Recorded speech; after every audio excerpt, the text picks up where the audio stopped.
Thaís Bilenque, você assistiu aos debates, porque teve dois, né? Teve um debate na Band, primeiro, dia 8 de agosto, e na quarta-feira teve um outro debate promovido pelo Estadão entre os candidatos a prefeitos de São Paulo, e os dois tiveram uma coisa em comum, foram um caos. Tinha um radical livre em ambos.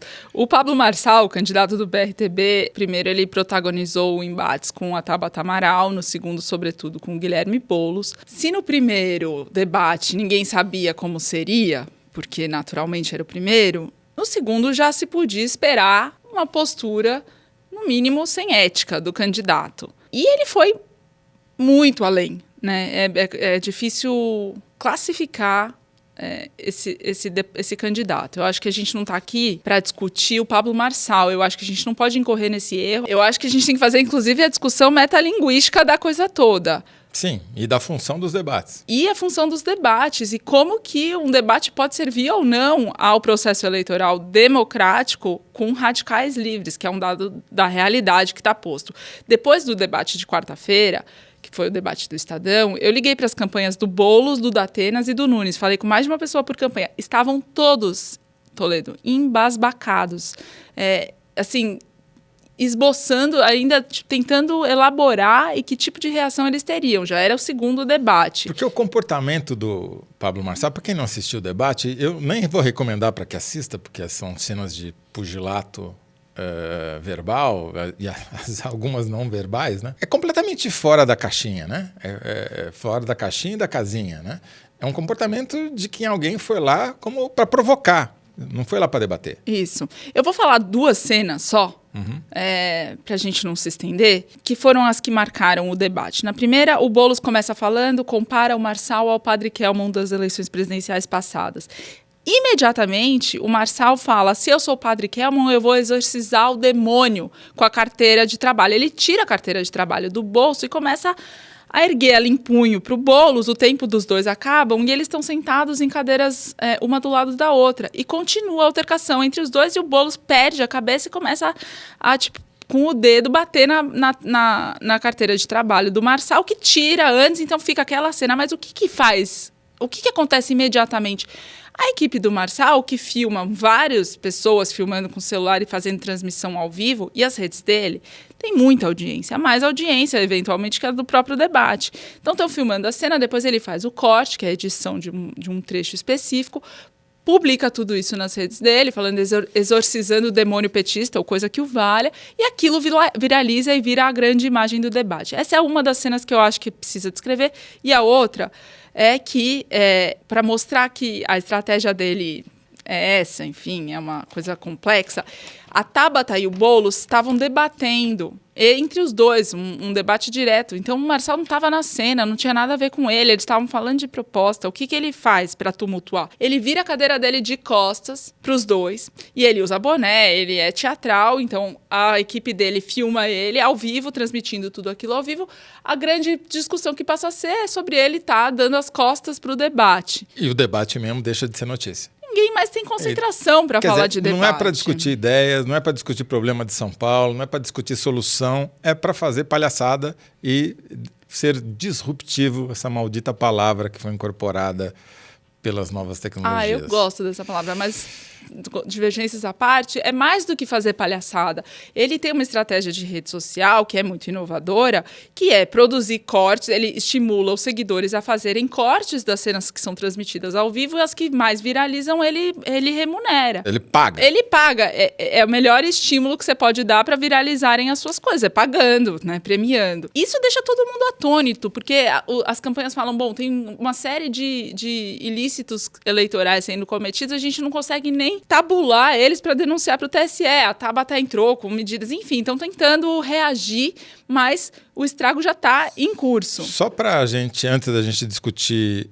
o debate em si, isso que você acabou de falar, eu consegui demonstrar ou comprovar fazendo uma breve pesquisa que qualquer um pode fazer no Google Trends. Qualquer um não, eu não consigo. Você vai lá, coloca os nomes dos candidatos, pesquisa só no estado de São Paulo, que é a menor área geográfica que dá para fazer a pesquisa, né? Porque já que a eleição é paulistana. E daí lá dentro você vê nos últimos 7 dias o que aconteceu com as buscas pelos nomes dos candidatos. Até o debate do dia 8 de agosto, o Pablo Marçal levava uma pequena vantagem, mas nada muito grande, sobre todos os outros candidatos em curiosidade nas redes, digamos assim. Que é uma medida que importante, porque ela é uma proxy, né? Faz uma aproximação de quem as pessoas estão se interessando para saber que apito toca nas eleições.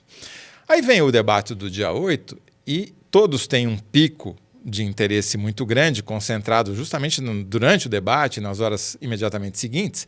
Só que o Pablo Marçal tem 3 vezes mais do que o segundo colocado, que é o Boulos, e 10 vezes mais do que os que estão mais para trás, entendeu? E ele consegue arrastar por uns 2 dias esse interesse maior, porque é isso que você falou, são os cortes deles que estão indo para as redes sociais, para o TikTok, sei lá para onde, para o Instagram, e as pessoas veem aquilo e vão procurar saber quem é Pablo Marçal, né? Agora, passados 3, 4 dias, volta a diferença insignificante que tinha antes. Vem um novo debate e, de novo, você tem um novo pico. Quer dizer, ele é o predador que se alimenta dos debates para criar esses factóides e chamar a atenção, pendurar sua melancia. Ele tenta reproduzir o Bukele, o autocrata do dia El Salvador, que foi reeleito com uma votação absurda e tal, que usa boné também, como ele. Ele copia o Bukele, né?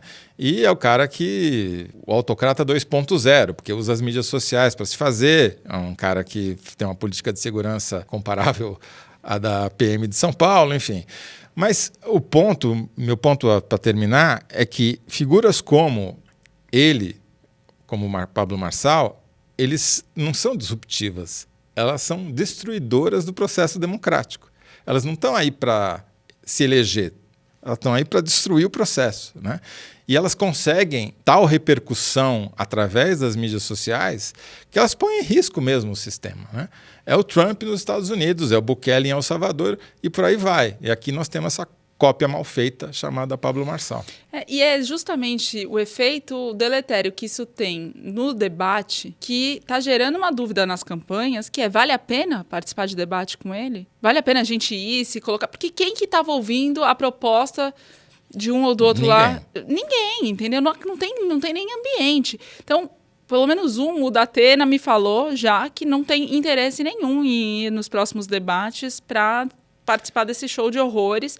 As outras campanhas estão estudando o que fazer, porque o debate é um clássico de campanha desde a redemocratização, onde muita coisa aconteceu importante. Agora, com um agente do caos ali atuando livremente, fica mais difícil. E a terceira cena que eu quero descrever aconteceu pós-debate, Toledo, que é quando eles saem, o debate aconteceu na FAAP. É uma faculdade aqui de São Paulo. Uma faculdade de São Paulo. Na saída, ele é abordado como um popstar pelos estudantes e todo mundo que estava passando, a equipe dele filmando de vários ângulos todas as cenas, põe um rap americano, uma música toda pra cima, assim, e fazem evidentemente, mais uma edição disso, colocam na rede social, ele sai como maioral, o vencedor do debate, né? Já que sempre tem essa discussão. Ele contou a história que ele quis e a rede dele tem, ainda por cima, um alcance maior porque ele não tá... a ele não se aplica os algoritmos de políticos, aplica de coach, o que quer que seja. Então, ele tem alcance ainda por cima maior.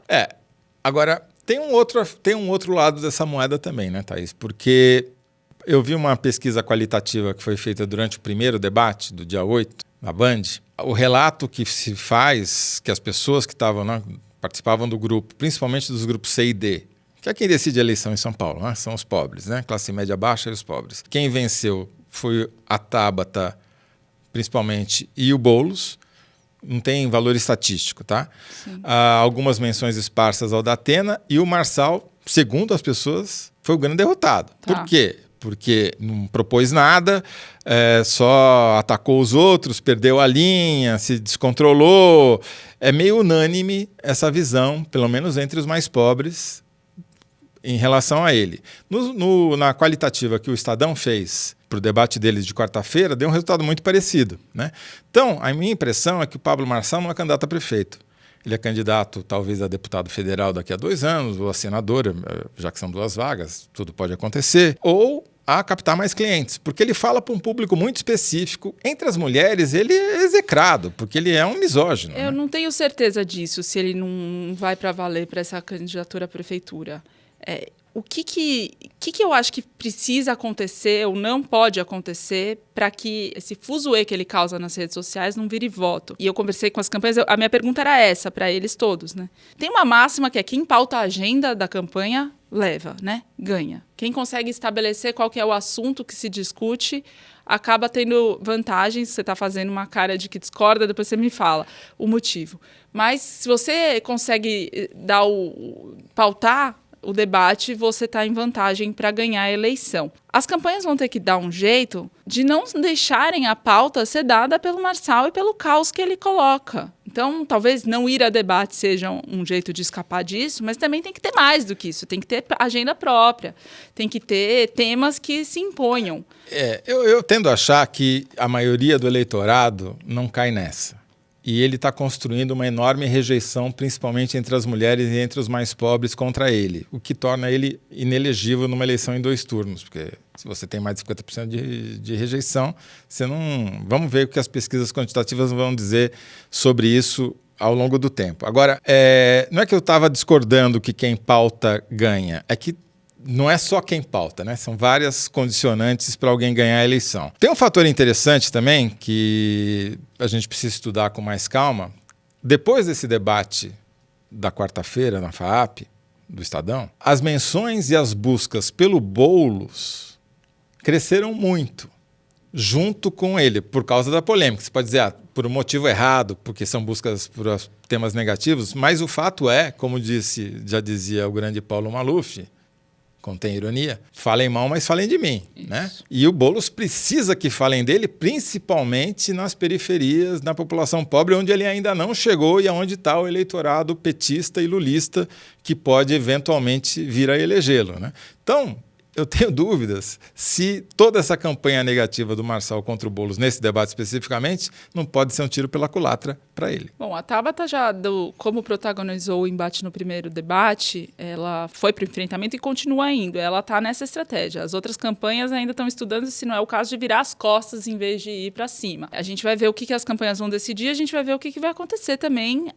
no desenrolar. Eu queria, para encerrar, fazer uma colocação sobre o Pablo Marçal, que me parece importante, porque taxá-lo de bolsonarista não é exatamente preciso. Ele não segue a cartilha bolsonarista. Então, por exemplo, no caso do Alexandre de Moraes, ele não foi falar mal do Alexandre de Moraes com essas mensagens. Ele foi falar mal ele fez uma teoria da conspiração especulou, assim, total, especulando que era o Lula que estava por trás para poder indicar um ministro se o Alexandre fosse impeachado. O Carlos Bolsonaro e ele estão se atracando nas redes sociais.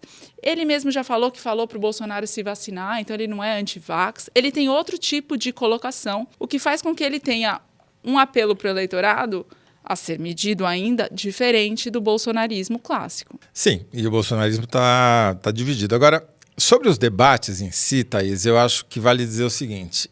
Quando começou a redemocratização, os debates eram muito abertos.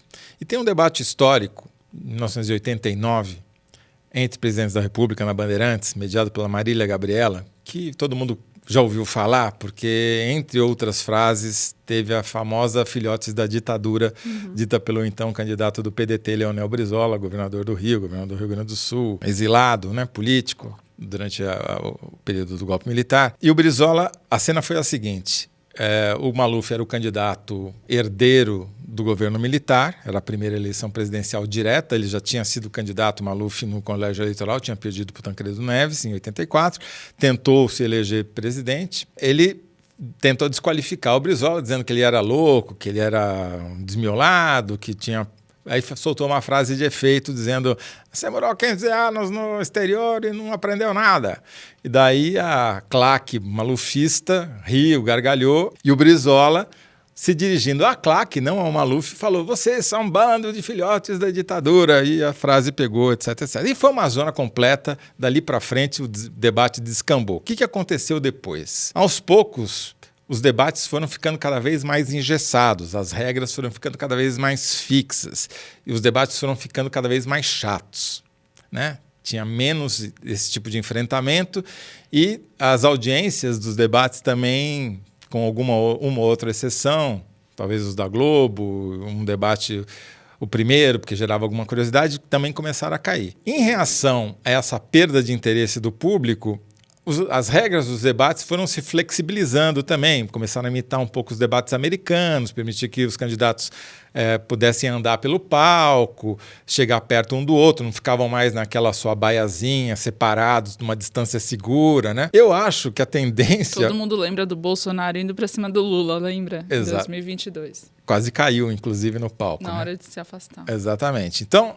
o que eu acho que vai acabar acontecendo é que, como vai ter muita reclamação das outras campanhas contra o comportamento boçal do Marçal, muito provavelmente eles vão exigir regras mais rígidas de comportamento, punição e Bom, as regras limitar, já estavam né? dadas, né? Não pode pegar um documento e ficar mostrando... Não, para os futuros. Sim, exato. Mas eu acho que vai ter... Essa vai ser a tendência. O cara tira o...